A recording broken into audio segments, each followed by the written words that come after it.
सुल्तानपुरी जलेबी चौक स्थित बन रहे अस्पताल का निर्माण कार्य पिछले 2 साल से बंद पड़ा हुआ है, जिसकी वजह से लोगों को कई किलोमीटर दूर अन्य अस्पतालों में अपने उपचार के लिए जाना पड़ रहा है।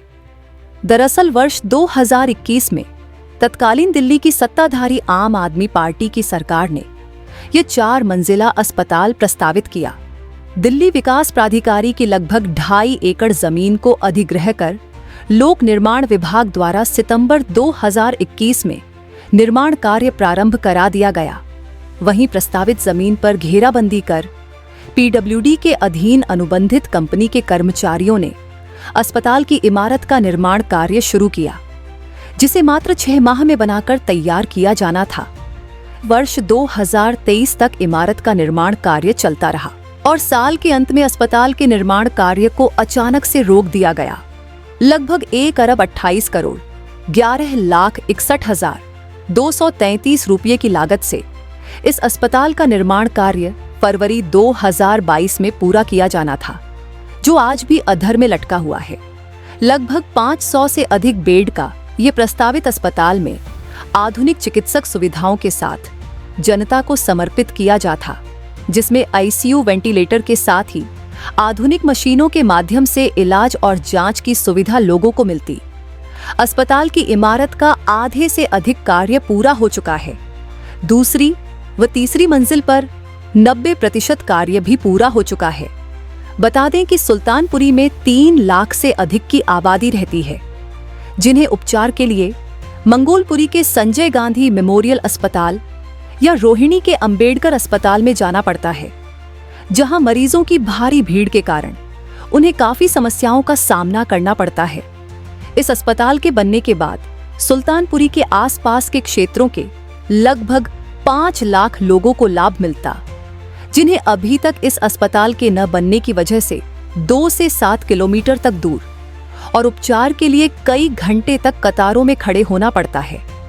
ऐसा आप लोगों ने देखा होगा, जितने भी हॉस्पिटल है दिल्ली में, उन हॉस्पिटल में मोस्टली देखोगे आप कि उसमें खांसी, जुकाम, बुखार, आप जो मैटरनिटी का है या बच्चों का है, हड्डी का है, बस इस टाइप के ही इलाज हो रहे हैं।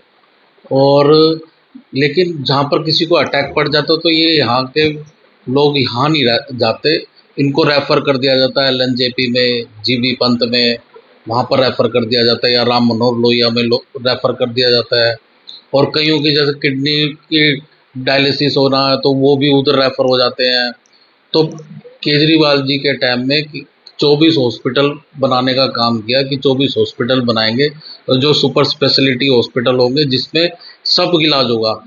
आप प्राइवेट हॉस्पिटल में जाते हो, तो आप देखते हो कि कोई भी बीमारी होगी उसी हॉस्पिटल में हो जाती है, लेकिन सरकारी हॉस्पिटल में बस कुछ ही बीमारियों का इलाज होता है, बाकी सारे के सारे रेफ़र किए जाते हैं।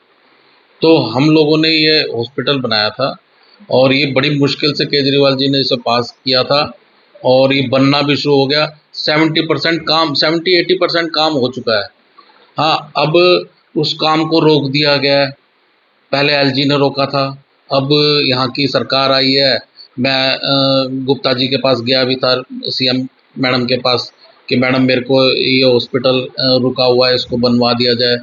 उन्होंने बोला इसकी ओपीडी के लिए दिक्कत आ रही है, तो हमने कहा इधर एक हमने मदर चाइल्ड हॉस्पिटल भी पास कर रखा है, आप उसमें ओपीडी का अरेंजमेंट करवा सकते हो सारा, बाकी सारे के सारे यहाँ पर रूम आईसीयू रूम बन सकते हैं।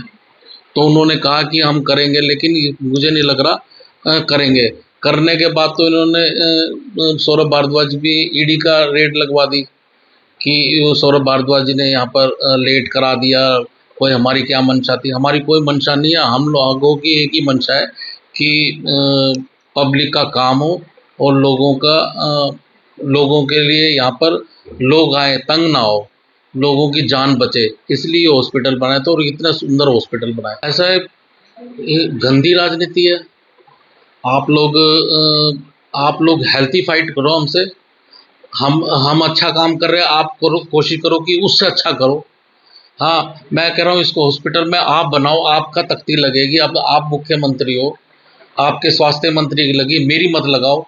से ना मैं आता, लेकिन पब्लिक का भला तो होगा, पब्लिक का भला होगा।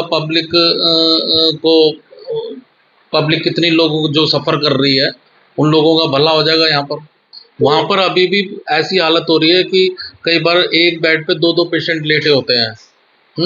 और संजय गांधी हॉस्पिटल की ओर मैं आपको बताऊं, पहले हम लोग केजरीवाल जी ने सारे हॉस्पिटलों में दवाइयाँ फ्री कर रखी थी। अब हॉस्पिटलों में, सभी हॉस्पिटलों में जन औषधि केंद्र खुल गए हैं, केमिस्ट की दुकानें खुल गई है, वहाँ पैसे दे के दवाइयाँ मिल रही है। तो केजरीवाल जी तो भले का काम किया उन लोगों ने। अभी हम लोग टैक्स देते हैं, तो टैक्स देने का हमारा तो सरकार की ड्यूटी बनती है ना कि सरकार हमारे स्वास्थ्य का ध्यान रखे, हमारी शिक्षा का ध्यान रखे। और अब ये हो गया कि कई टेस्ट तो ऐसे हो रहे हैं कि वहाँ पर डॉक्टर बोल रहे हैं कि इसके टेस्ट होंगे तो उसके पैसे लगेंगे। पीडब्ल्यूडी के अधिकारी ने बताया कि कोरोना को ध्यान में रखते हुए यह आईसीयू अस्पताल प्रस्तावित हुआ था, लेकिन कोरोना का प्रभाव समाप्त होने के बाद अस्पताल में कुछ बदलाव किए गए, जिसकी वजह से बजट भी बढ़ गया और वर्ष 2023 के अगस्त या सितंबर माह तक अस्पताल का निर्माण कार्य रोक दिया गया। स्थानीय विधायक व दिल्ली सरकार के पूर्व मंत्री मुकेश अहलावत का कहना है कि अस्पताल का लगभग 70 से 80% कार्य रुका हुआ है। मैंने इसको लेकर सीएम रेखा गुप्ता से बातचीत की, लेकिन अभी तक अस्पताल के रुके हुए निर्माण कार्य को लेकर कोई संज्ञान नहीं लिया गया। हमसे जुड़े रहने के लिए हमारे YouTube चैनल को सब्सक्राइब करें और नई वीडियो की नोटिफिकेशन के लिए बेल आइकॉन को दबाएं। अगर आप ये वीडियो Facebook पर देख रहे हैं तो लाइक जरूर करें और ज्यादा से ज्यादा शेयर करें। धन्यवाद।